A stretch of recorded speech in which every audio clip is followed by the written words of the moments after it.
পুরুষ মানুষ ভাই আমার, মায়ের কান্না সহ্য করতে পারো কিন্তু বউয়ের কান্না না, ওইটা ন্যাকামি মনে হয়। আর বোন আর মায়ের বেলায় রাগ কন্ট্রোল করতে পারো কিন্তু বউর বেলায় পারো না, কারণ বউ তো পরের মাইয়া। একটু মাইন্ড সেট আপ চেঞ্জ করো ভাই। মায়ের কান্না তো যে কোনো মানুষ সহ্য করতে পারে না।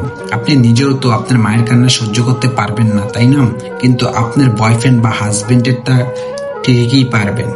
মা তো মা, তার সাথে কারো তুলনা হয় না। আপনার মা আপনার পেটে ধরেছে, আপনার বয়ফ্রেন্ড বা হাজবেন্ড কিন্তু ধরেনি। যেদিন আপনি মা হবেন সেদিন আপনি বুঝবেন আপনার সন্তান আপনার কাছে কতটুকু গুরুত্বপূর্ণ, আর আপনি বয়স্ক হলে তার থেকে কতটা ডিজার্ভ করেন। যার যার জায়গায় সে সম্মানিত, কারোর সাথে কারোর তুলনা হয় না এবং জীবনে সুখী হওয়াও যায় না। আর মায়ের সাথে তো কোনোভাবেই নয়। মা মানুষটা আলাদা, তার সাথে তো কারো কম্পেয়ারও করা হয় না।